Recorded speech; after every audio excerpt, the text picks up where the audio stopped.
This is terrible. While the film industry has proven that a scary film can be made about literally anything, a surprisingly barely touched niche for the horror genre is public folklore told as supposedly true stories that may or may not have actually happened, aka urban legends. Sure, there are monster movies based on tales of local and national cryptids, but I'm talking about stories with a less supernatural, more realistically horrific theme that you could believe would or already did happen. I'm talking snuff films, killers hiding in the backseat of the car, babysitters accidentally microwaving the baby, stories that have seemingly been around since forever, that are so plausible you find yourself heading over to Snopes or buying a Richard Roper book to check how much factual basis these so-called friend of a friend stories have. A lot of them are terrifying and would make for good horror movie fodder. Yet while there are franchises, and even TV shows, that address multiple legends, movies with plots based around a single one of these myths are surprisingly harder to find. You'd think these stories would be adapted to death, especially since most of them are public domain. I mean, nobody's gonna come forth and admit the story they tried to pass off as true is completely fabricated. But besides a couple titles that have eked into the public consciousness, you'd really have to dig to find a flick based on one of these old wives' tales. At least one that's not a creature feature. And one of these rare ventures that has achieved mainstream attention is the movie When a Stranger Calls, a 1979 slasher flick based on the urban legend of the babysitter and the man upstairs. The movie is, well, just that. A young woman hired to babysit is repeatedly called by a mysterious stalker who continually asks if she's checked the children, only to discover later that the calls are coming from inside the house. It's a movie I've heard about from pretty much everywhere, but not one I casually watched nor really had any intention of seeing. But while preparing for this review, I saw it was on YouTube, so I figured, what the hey, sat down, checked it out, and it's not very good. Yeah, it turns out this is one of those classic movies that isn't really a classic. A movie referenced just because of one certain element, in this case its relation to a popular urban legend, and not because it's actually good or memorable. The movie's beginning, i.e. the part that actually has to do with the original story, does deserve the accolade of being one of the scariest openings ever put on film, with an expert use of camera angles, build-up, and timing to perfectly frame the tension and loneliness the babysitter is going through, while receiving threatening, perverted phone calls that build on the intensity of her situation. But it's like they just wanted to make a short film, but in order to get studio backing they had to turn in a feature-length script. So they wrote this incredible beginning, then literally staped a generic detective movie on the back of it.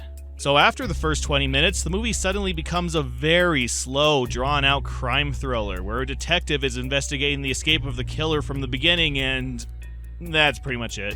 We just watch this investigator for hire who's suddenly obsessed with catching the killer, while the killer tries to remain one step ahead of him, all the while never learning anything about either party. Throw in a sudden love story, some casual 1970s racism, and an ending tacked on solely to tie the movie back in with the beginning, and you can see why, even today, the flick has gotten less than stellar reviews. Still, being a 70s movie, the cinematography is excellent. We do get a sense of scope and atmosphere, and, like I said, an aura of build-up that is sorely lacking in most horror films of the last few decades. But besides that, and some good acting from its prolific cast, it's not a movie I recommend. It may have a classic opening, but the rest is as entertaining as an automated spam phone call. Of course, here I am talking about the original film, when today's offering is actually a low-budget cash-in on the 2006 slightly higher-budget cash-in. Yeah, I didn't watch this one. From what I've read, it's a remake of the 79 movie, but based more on that movie's beginning, which stretches out to meet a 90-minute runtime. And while that sounds like a smart move, I mean it takes the best part of the original and makes it its focus, apparently it ended up stretching the plot too thin, receiving even worse reviews than the already critically maligned original. Still, it was a remake of a movie everyone had heard of, and, especially for the mid-2000s, that meant almost guaranteed box office success, grossing $67 million against a $15 million budget. So while the movie's reception was as good as a pre-iPhone handheld smart device, at least it saw N-Gage numbers instead of Gizmodo revenue. And that's probably why the Asylum decided to be worth cashing in on the theatrical outing with their own direct-to-video take on the story, When a Killer Calls. A title that even for an Asylum Mockbuster title is pretty slapdash, and it makes me think less phone stalker killer movie and more origin story for a certain creepypasta figure. But I've been rambling for several minutes and I'm only now getting to this week's feature, so let's put that on hold for now. Let's talk about this movie about phones, which you're likely watching on your phone, and see if it was worth the mobile data. Trisha is a young woman hired to babysit for the Walkers and their young daughter Molly. With Molly's bedtime occurring shortly after her parents leave, and Trisha's boyfriend Matt arriving soon for some cuddle time, all signs point to just a regular babysitting night for Trisha. But that changes when she begins to receive threatening phone calls from an unknown number that demand to know what she's doing, and that it intends to hurt her and her friends. At first, she brushes them off, but as the calls start to get more frequent and menacing, Trisha finally begins to realize that these calls are not a joke, and the lives of her, her friends, and everyone she knows may be in danger. Will Trisha escape this unknown killer with her life? Can this movie decide if it wants a masked killer or not? Right away, you can probably recognize the problem with a modern remake of When a Stranger Calls.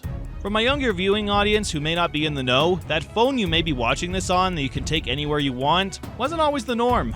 Once upon a time, communication was relegated to things called landline phones, as in phones that needed to be connected via a phone line in order to work. They usually sat on the desk next to a couch or bed, and how far you could take them depended on how long the connecting wire was to the wall. And their only function was to call another phone. Yeah, forget about watching the latest DC movie trailer while you eat a chicken sandwich, or even group texting your friends to let them know you're at Burger King and you'll be at Justin's in 10 so they can stream the latest HBO Max movie. If you wanted to call someone, you either had to be at home, at a place that was nice enough to let you use their personal line, or at a payphone with miraculously enough change for the call. And you just have to hope that the person you were trying to call was somewhere near the phone whose number you were currently calling. Yeah, those kids in Stranger Things, with their superpowered walkie-talkies who can talk to each other from miles away, might as well have had Skype built directly into their brains. That's how impressive that level of communication was for that time. And you can just forget about having your own personal number. Back in the day, you leased a phone from AT&T, and most families could only afford one of these lines, if they were even allowed more than one per household. Unless you were ultra mega rich or one of those newfangled work-at-home business types, you had one phone to share amongst the family. A family that would soon be short a member once the phone bill arrived and your mom's eyes scanned down to the charge labeled Nintendo Power line. It's because of that limitation why the original movie's beginning, and the urban legend in general, worked so well. Most households and local businesses were relegated to one phone, and there were only so many places one could call from. But at the same time, there was no caller ID or GPS to easily find where a call was coming from. So while there were significantly fewer phones, there were more ways to keep the call anonymous and virtually untraceable. So when it's revealed that the threatening phone calls were coming from inside the house, well, that's shocking. It's not something that could have been easily done back then, and it adds another level to the chill factor that the caller was so close to the babysitter all this time. So for the time, it's a legitimately good scare. One that doesn't quite have the same punch in today's world, or even the year this movie was made. You mean the killer has a device that allows him to make a call from inside someone else's house? High-tech sorcery! Sorcery, I say! Next you'll be telling me I can order a pizza while I'm in my car driving home, then send some kind of instant message to my girlfriend to pick it up when it arrives. Or that I can later go to some sort of virtual message board and tell everyone what I thought of the pizza, complete with photographs and everything. I'm sorry, but this is just a horribly dated concept that only works as a product of its time. It's like making a scare film about AIDS zombies, where people are infected just by touching a doorknob and saying it could potentially happen. In 2021! I don't know if the other remake somehow made this idea work, but even for 2006, this premise is about as effective as the Jetsons trying to convince Harvey Birdman their retro-futuristic tech is still relevant. What's next? A remake of Be Kind Rewind? Or How to Murder Your Wife? Or Guess Who's Coming to Dinner? Oh god, that actually happened. We really are running out of ideas for movies.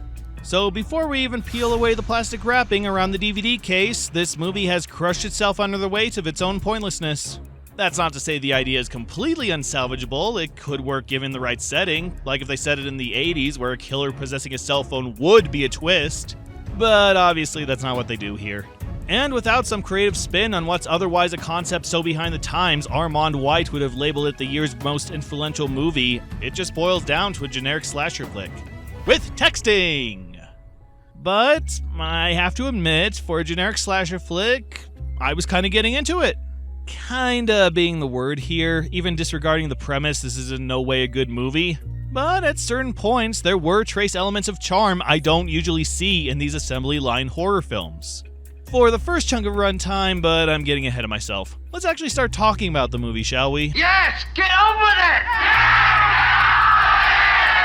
Like The Surge previously, this movie can be divided into 3 distinct parts. The first act, and the best, is the closest the movie comes to remaking the original film. Trisha arrives at the house she's babysitting at, is greeted by the walkers, and begins the job of looking after their daughter Molly. And right away, you have to marvel at the on-screen chemistry. No, I'm serious. The chemistry between the actors is really good. While the acting's not great and quite a few line reads are rushed, I'm legitimately convinced this is how a meeting between a first-time babysitter and parents rushing out the door would go. The mother greets Trisha. They're both a little nervous since they've never met, but her friend recommended Trisha and she's too busy to overthink things, so she invites her in. She introduces her to Molly, reassures Molly because Molly's a bit shy, and gives Trisha instructions on the phone numbers, Molly's bedtime, and what Molly can and can't do. All while she and her husband are shouting back and forth about how late they are and who's waiting on whom. Even when it wanders into exposition territory, they're questions a parent would want to know about somebody they just heard about from a friend. Like what Trisha wants to do for college, or why she stopped babysitting for her friend. It doesn't go on for too long, and when it starts getting uncomfortable, it's suddenly interrupted by the husband saying he's ready to go, the parents giving Trisha some final instructions, and then rushing out the door. It's a surprisingly engaging sequence, one that packs a lot of information into a very short amount of time, and still makes it interesting. In only 2 minutes, I know the relationship between our characters, hints of what everyone is like, what kind of parents these are, what the weather outside will be for the movie, and a mystery is established about Trisha, and why she's so hesitant to talk about the previous family she sat for. It's mundane, yet it makes me want to know more, and continue watching the movie to learn about these characters. Heck, the preceding scene with Trisha delivering exposition on her phone is also pretty good, and also dialogue you might hear from this type of person in real life. As she talks about how she's bummed that her friends are at a party while she has to babysit, but she's looking forward to her boyfriend showing up later. It's just really good writing that establishes characters and setting while sounding like natural human speech. Until the obligatory horror cliche that ruins the moment. I feel like somebody's watching me. Do you ever feel like that? The chemistry and dialogue just keep getting better as the scenes go, and we gain more insight into what these characters are like. Right before the walkers leave, they tell Trisha not to give Molly ice cream. And as soon as they're out the door, Molly gets ice cream. Also, they tell Trisha no friends over, but she's already made plans for her boyfriend to be over in a few hours. So you can tell she has a rebellious streak. But an understandable one. She's bummed that she couldn't go to a party, so she wants to have fun where she is. And if that means a little harmless rule breaking, so be it. She's not doing anything out of spite, she just wants the comfort of her boyfriend. And he's coming over after Molly's bedtime, so she still has time to hang out and play with Molly and make sure that she doesn't get either of them into trouble. So while she's not the most trustworthy of sitters, she's still doing her job and trying to have fun doing it. Babysitters of the world, go ahead and admit that this is something you've always been tempted to do. Or even have done. Seriously, I am curious how your stories go. And if they end well, or with the parents arriving before you could sneak your partner out the back door. We're also shown Trisha and Molly really hitting it off. And I'm not surprised. Molly is one of the most charming kid characters I've ever seen in a movie.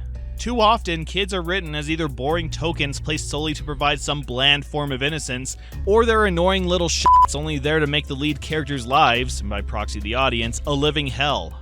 But like how Trisha is written like an actual young adult, Molly is written like, well, a kid.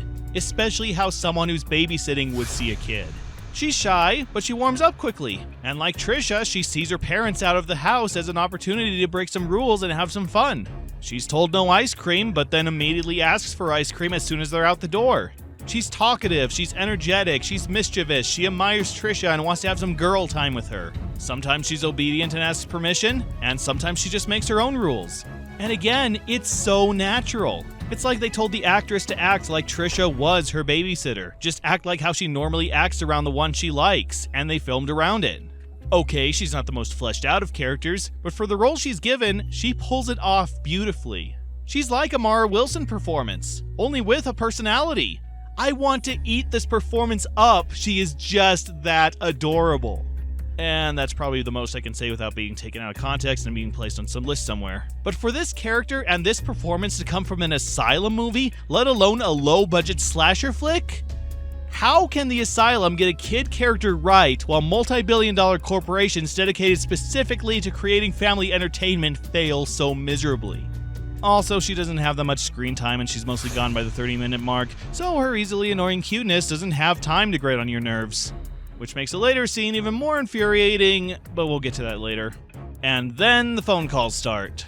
I already went over how the phone has less presence and effect here than the original movie, but they are still harassing, obscene phone calls and text messages, which would naturally make anyone anxious, if not straight up scare them. And the progression is once again delivered with a sense of believability. The calls start out as heavy breathing, which Trisha either mistakes for her boyfriend trying to be funny, or she straight up ignores. But as they continue, they start to become more sinister, with a voice on the other end demanding to know what she's doing and that he's going to do terrible things to her. And he asks, of course, Have you checked the goods? And how does Trisha respond to these intrusive questions and the prying psychotic on the other end of the line? With indifference and growing annoyance. Yeah, she's not buying this for a second. Again, at first, she thinks it's just her boyfriend trying to be cute. But as the calls keep coming in, she finally calls the police. Not as much out of fear like the original movie, but more out of fatigue and frustration from a joke that has overstayed its welcome. Again, I totally buy that this is how someone today, or even 15 years ago, would react. In an era of automated marketing, crank callers, and every immature little shit having unrestricted phone access, the effectiveness of these types of calls is almost null compared to the days of landlines. Also, Trisha isn't the innocent, arguably more sheltered Jill from the original. She's a millennial who's probably had a phone glued to her hand since she was 10, and in slasher movie fashion has a contact list comprised almost entirely of drunk, horny idiots. You can imagine she's not just going to break into a cold sweat over a couple cliched calls. And it is hilarious how many times she just hangs up on the guy despite his protests. Why do I even put up with you? Okay, when you're ready to talk, call me back. I gotta go.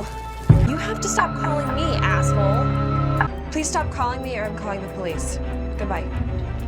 Please stop calling. You will die tonight. That's it, I'm calling the police.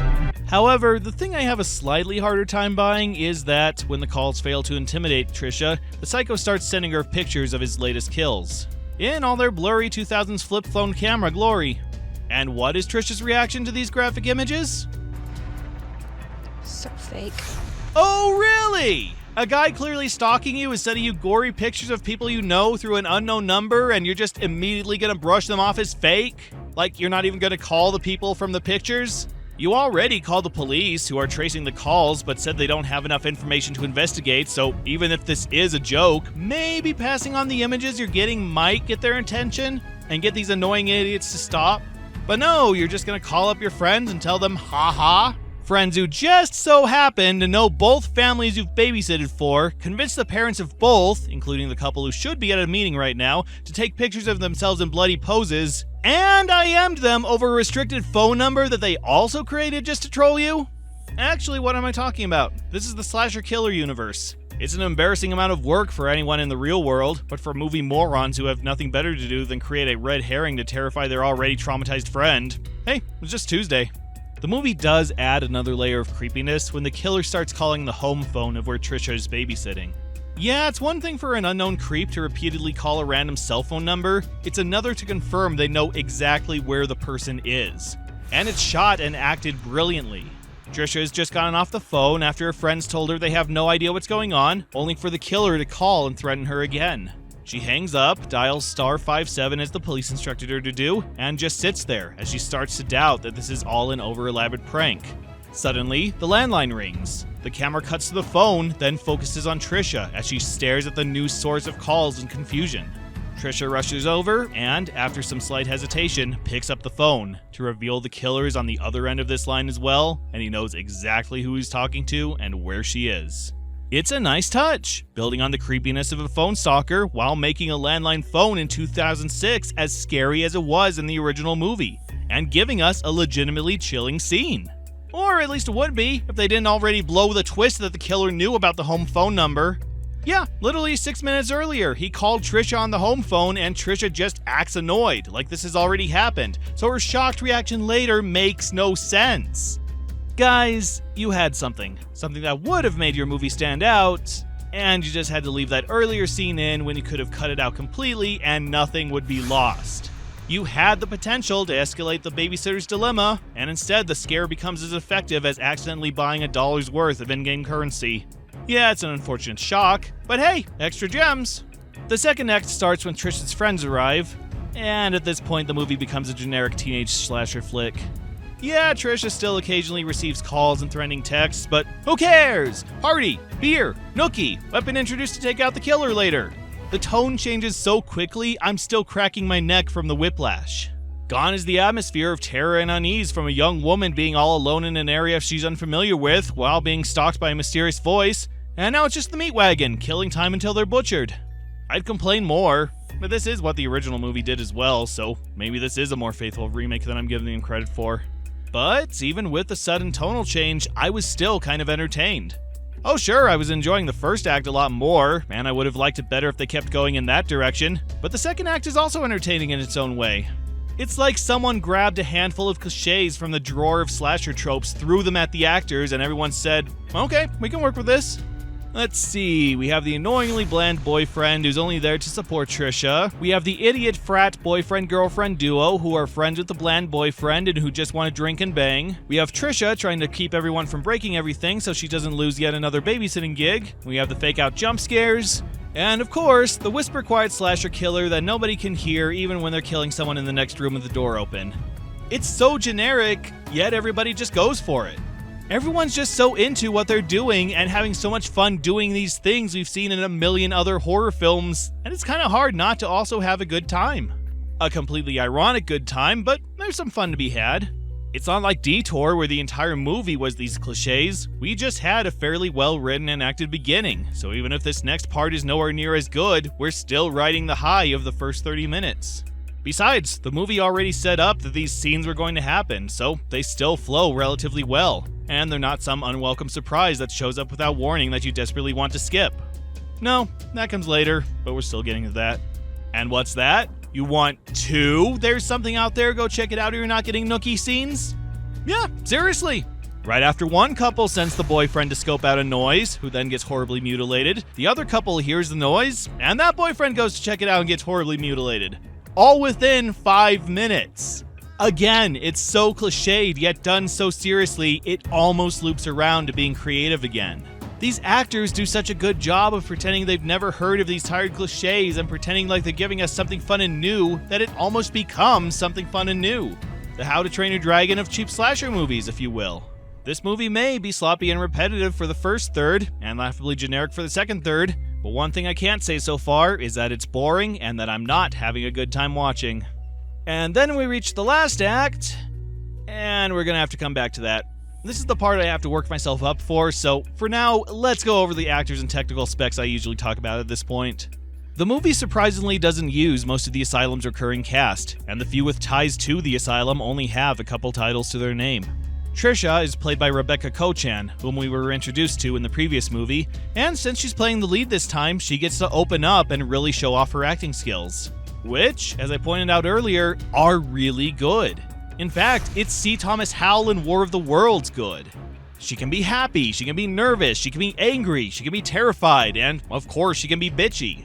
She shows such a wide range of emotion and action in this movie, to the point I feel like I'm watching an actual person, instead of the more common shoved on screen and told to recite cue cards performance.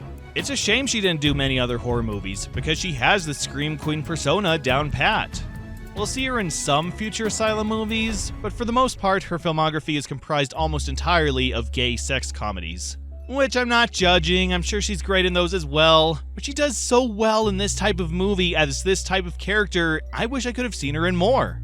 But seeing as how her hand was crushed during production, I guess I don't blame her for wanting out of this genre. Trisha's boyfriend Matt is played by Robert Buckley in his screen debut, before going on to a very prolific TV career. You may know this guy from his long stints on shows like Fashion House, American Heiress, Lipstick Jungle, One Tree Hill, and most famously, iZombie, which also features fellow Asylum survivor David Anders. It's always amazing to see these big names emerge from these small projects. And that his performance here didn't define his acting quality later. We also get an appearance from Chris Anglin, whom we've seen in both Dead Man Walking and King of the Lost World, and who still has a handful of other Asylum movies to feature in. Sadly, he's just here for a quick cameo, which is really unfortunate as this movie desperately needs a shot of him blowing away zombies. Here's one anyway. The rest of the cast doesn't have much of a filmography to go over. We have Derek Osadok, who's been in stuff in Asylum movies, Tara Clark, who's been in one other Asylum movie, Lewis Graham, who's been in 2 other Asylum movies, Sarah Hall, who's been in 3 more Asylum movies, and Carissa Bodner, who ended her career on an Asylum movie. There's also a brief appearance by Christian Hutcherson, who's most well known today for his dub work on the Netflix series Dark.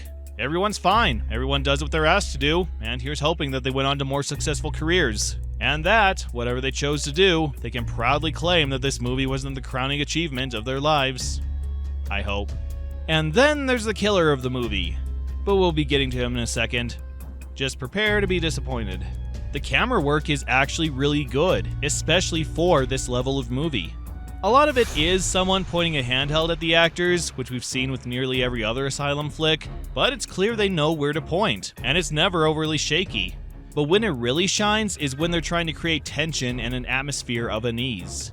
When the phone calls start, the camera just casually focuses on Trisha, not even bothering to center her in the frame, showing just how much Trisha cares at the moment. But as the calls continue and the feeling of aloneness sets in, the camera starts to take on a stalker-like quality of its own, following Trisha wherever she goes, seemingly peeking at her from behind corners, while keeping its distance, like it's trying not to be noticed by the actress. And many times when Trisha is standing still, the camera slowly pans around her, like it's creeping on her, deciding when to strike, which serves as a subtle clue how the killer knows what Trisha's doing. Probably the best shot is when Trisha is asked to check on Molly, and it's all one long unbroken shot as Trisha walks up the stairs to her room. The camera doesn't even follow her, staying in one place and slowly panning to the top of the stairs, again, like someone is watching her. This is really inventive framing and placement, almost like an Edgar Wright movie, where the camera itself becomes its own character. Throw in the previously mentioned landline phone framing, and it shows that Peter Mervis and Mark Atkins know how to direct a camera. Arguably better than directing the actors. What I'm not as much of a fan of is the lighting and the filters. Don't get me wrong, it's competent lighting, and we do see everything, including some things we were meant to see, and they use a variety of filters to try to match the mood instead of slapping a solid color filter on in post and calling it a day, but I'm sorry, it's just ugly to look at. I don't want to see all these blues and greens and oranges and sepia tones. They add nothing, they clash with the house lighting, and they cycle through so quickly it's like watching a spinning color wheel of every stock color filter the editing software contained. Some shots are even cast in purple. Why the hell would you ever need a purple filter? It didn't work for Scarecrow Slayer, and it's not working here. The sound's fine. The music sometimes drowns it out, but it's consistent from scene to scene with no distracting ADR. The music's also okay, with a string orchestra intensifying the scenes when the killer calls, and an otherworldly sting for whenever the killer strikes. But my favorite moment is when 2 of the characters are having sexy time, and they straight up play some sleazy, old-timey strip club score over it.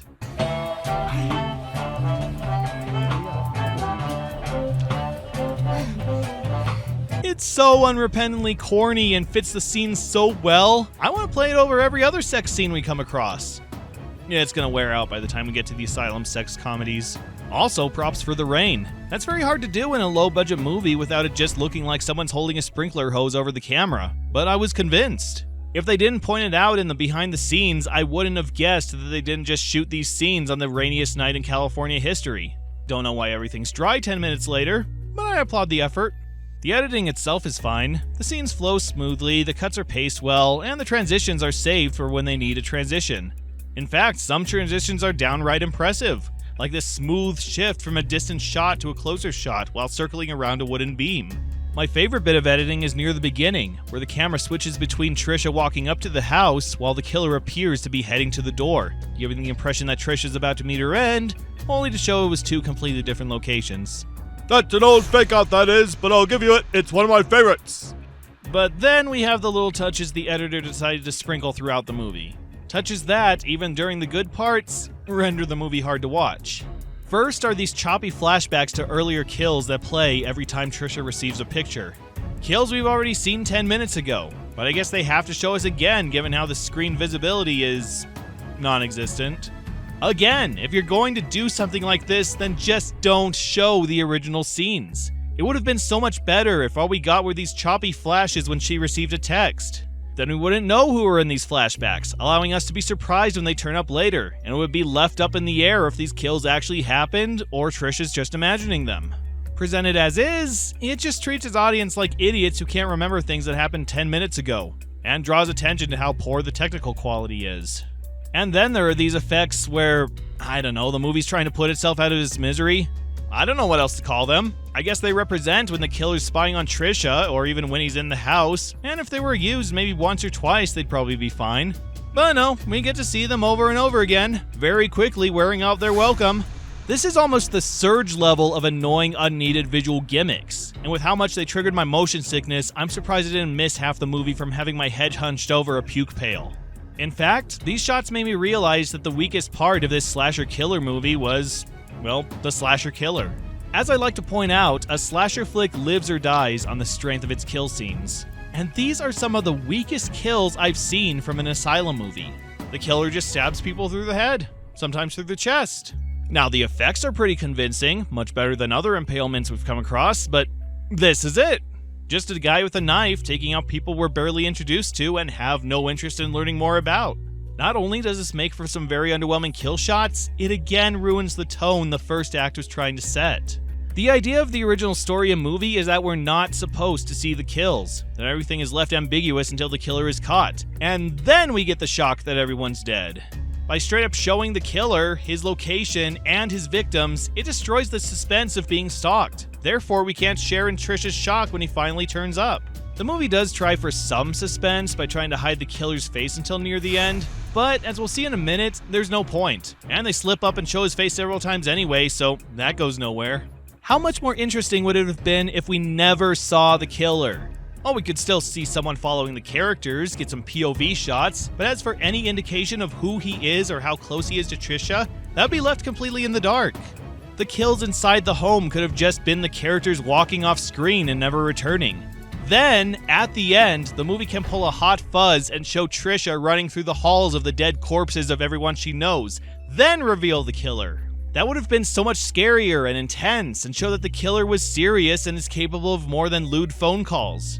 But no, the movie's convinced that unless someone's brutally murdered every 5 to 10 minutes, they'll lose your attention. Completely passing over that, if the kills aren't suspenseful or creative, they've already lost my attention. Oh, except for this kill. This was pretty cool, even if it's technically not a kill. Also, they keep the revelation that the calls were coming from inside the house. Oh really? The killer's inside the house? With half the kills happening inside the house, I never would have guessed! This just takes the barely alive shriveled husk of the classic twist already critically injured by the cell phone elements and bludgeons it behind the shed. It's not quite dead yet, but the killing blow is coming up. But even with the bad elements and the major leaps in logic, I was kinda liking the movie. Our main character was fleshed out and relatable, the atmosphere was there, and they did find ways to make a horribly dated premise work in a modern technology world.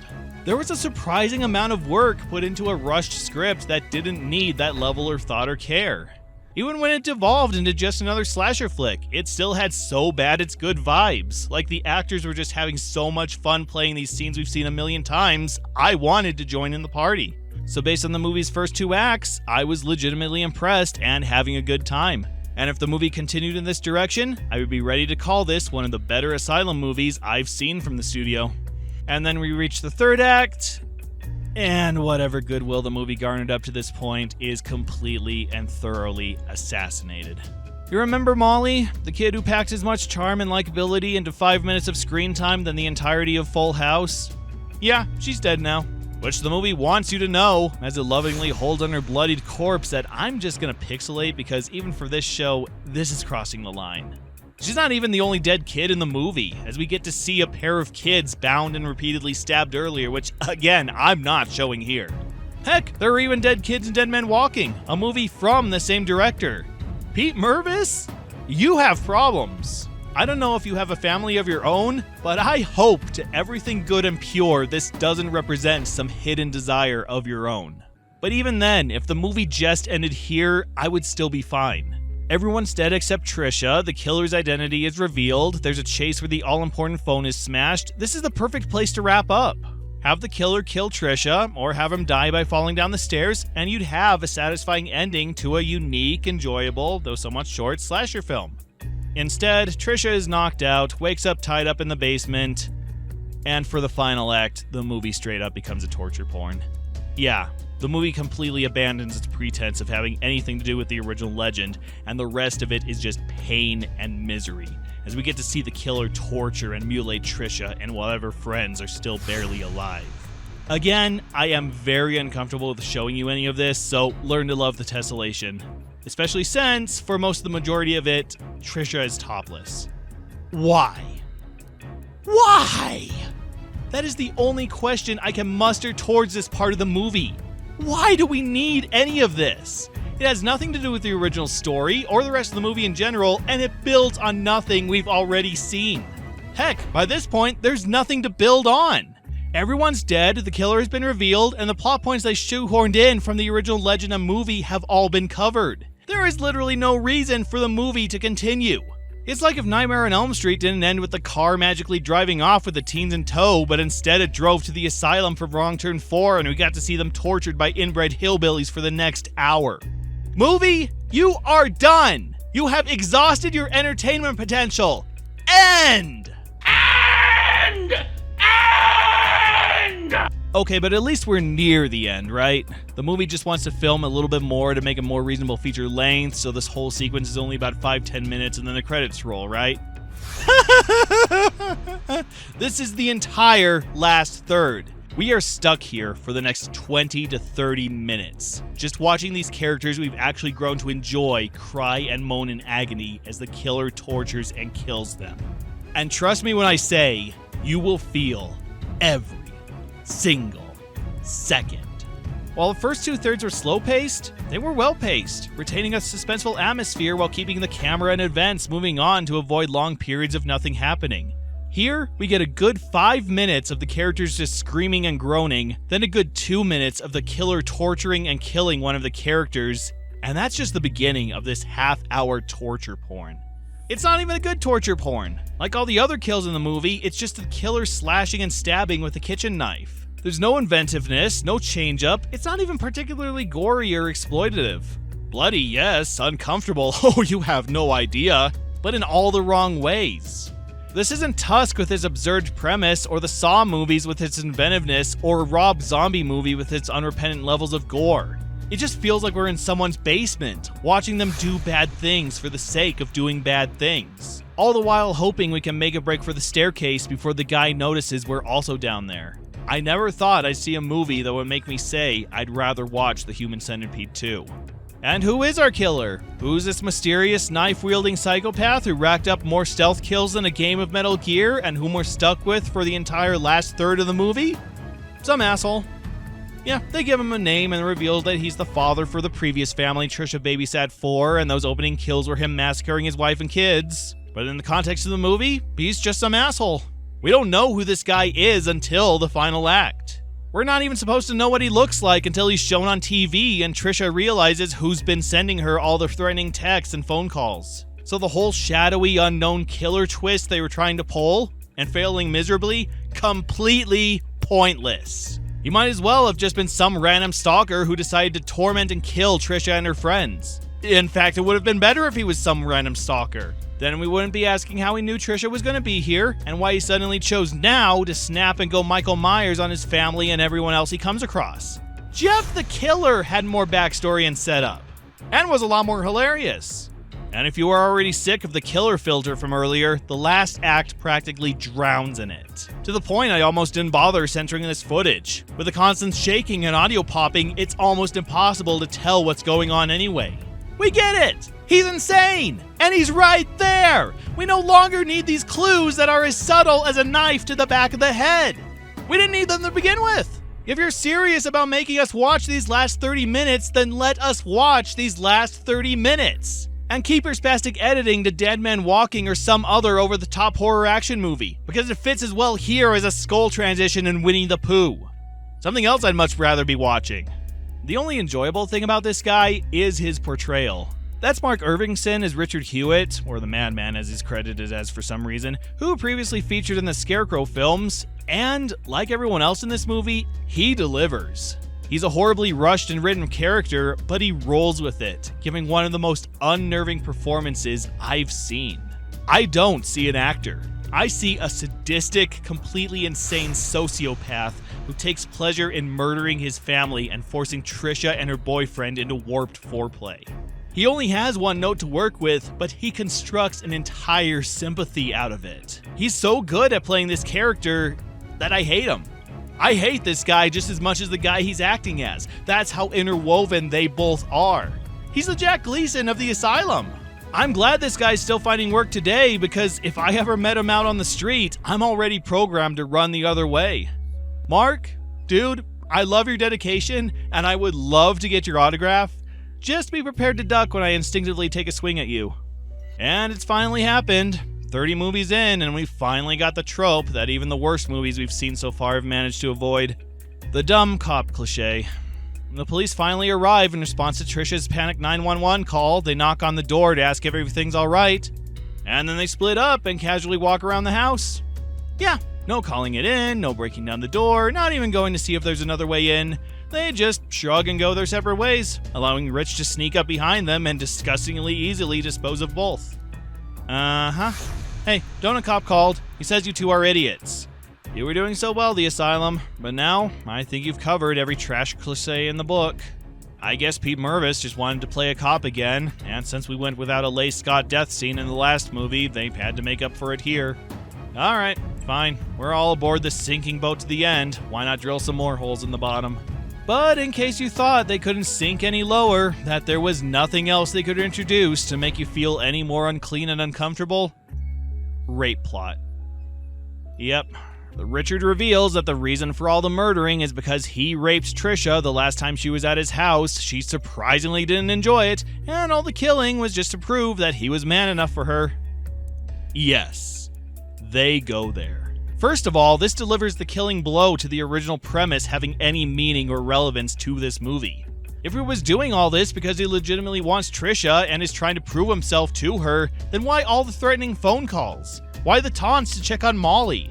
Why the threats on her life and the torture he's putting her through in the basement? The pictures I can sort of understand. He wants to show how much trouble he's going through for her affection, but what does he care about what she's doing? And why the suspense? If he can easily go anywhere and do anything, then why doesn't he just take Trisha, instead of waiting for her friends to show up so he can murder them too? Is there some quota he thinks he needs to reach before Trisha becomes enamored with his spree killing? And don't tell me it's because he's insane, because shut up. Insanity isn't the catch-all lazy writers make it out to be. There are different types of insanity and different ways it's expressed. Freddy, Jason, Jigsaw, and John Wayne Gacy are all insane psychopaths, but they all have different methods depending on their personalities and backgrounds. In fact, that is another thing that doesn't work for this guy. The idea behind the calls in both the legend and the original movie is that it's a trap, a way to terrify the babysitter while luring her to the kids' room where the killer can spring on her as well. It's a plan that requires a mind that's both cunning and diseased enough to think it's a good idea, which the killer from the original movie clearly had. But Rich here is a brute. He's a violent thug who uses physical force to get what he wants and acts because he interprets Trisha's reaction to him as being inadequate to please her. I believe he'd come up with this threatening phone scheme as much as I believe Hannibal Lecter will turn vegan. Congratulations, movie. You filled your premise so full of holes, the Beatles are writing a song about them. And secondly, and I say this with all due respect to whom it may concern, and will take full credit for this stunning addition to the final product, fuck you. Fuck you. Fuck you. Fuck you. Fuck you. How dare you? Rape is not something to just throw into your story solely to give your middling horror movie a little bit more shock value. Especially if you're not going to give it the seriousness it deserves and just toss it in as something that happens. And you especially don't get to hastily throw in a rapist in the last couple of minutes and have him blame all the events of the movie on the woman. You haven't given him any form of character or personality other than being generically insane. So as far as I'm concerned, those words are not coming from him. They are coming from you. You are the one making some anti-woman, well, if you just submitted and you weren't so beautiful, none of this would have happened bullshit. Maybe you didn't intend for it to come across that way. Maybe you're just so lazy and inept that that's the first reason you thought up. I am willing to give you the benefit of the doubt that it's ignorance that led to this choice. But that's how it's presented. Whether you meant it or not, you are blaming the woman for all the deaths in the movie solely because she didn't give a man the pleasure he was after. This is possibly the most disgusting thing I've ever seen from an Asylum movie. More than the lobotomized kid from Alien Abduction, more than the drugged rape scene from Frankenstein Reborn, and even more than the dead kids you so lovingly show off in this movie. The fact that you are objectifying this woman in this way, especially one you have just casually mentioned has been raped by her accuser, makes it feel like you are acting out some repressed, sick desire, trying to get back at someone who won't put out for you just because you think you're entitled to it. And I'm not convinced it's not intentional. Our leading lady is topless and powerless throughout the last half, and you even blew up her chest on the DVD cover just to score provocative sales. So, as far as I'm concerned, when Richard, the name you gave your puppet mouthpiece who has no other purpose other than to say and do these things, says that it's all because of Trisha, they are not words coming from a character who has been established to say and do these things. They are your own words, and you are a sick f***. I don't know who you are, and I don't want to know, because if this is how you see women, then I don't want anything to do with you. You and everyone who approved of this idea have my permission to go straight to hell. That is all. Anyway, the movie ends with the boyfriend splashing battery acid in the killer's face, the killer killing the boyfriend, and Trisha getting away and shooting the killer outside with a gun her friend Frank brought with him. And then she goes home. And that's the end. Well, enjoy explaining to the police why you left the scene of multiple murders, including 2 dead police officers and a little girl, and why your fingerprints were on an illegal firearm used to kill one of the people at the scene. Yeah, good luck with that. Ooh, I don't like this one. I don't think I've ever seen a movie degrade itself so steadily or deeply as this one does.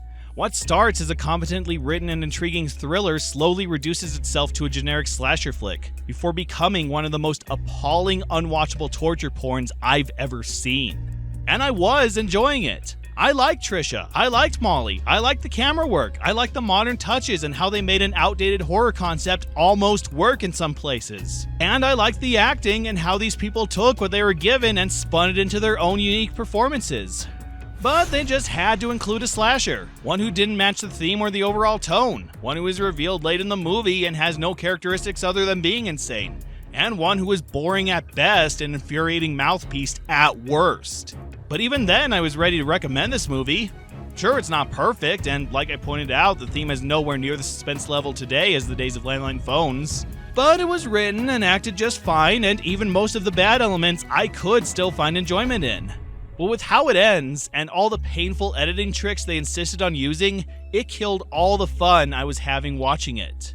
To the point I feel unclean I was enjoying it. That's how sour a note it ends on. Even with a decent 2/3 preceding the ending, I just can't, in good conscience, recommend this movie.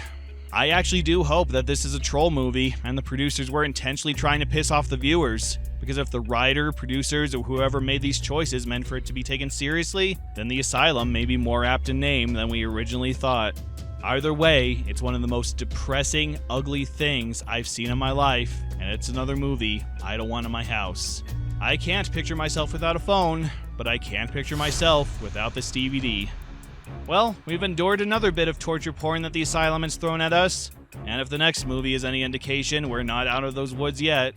In fact, you could say our next flick will be taking us into the woods. Hills. Whatever. Those have trees, right? Hey, you try coming up with a funny teaser after watching this.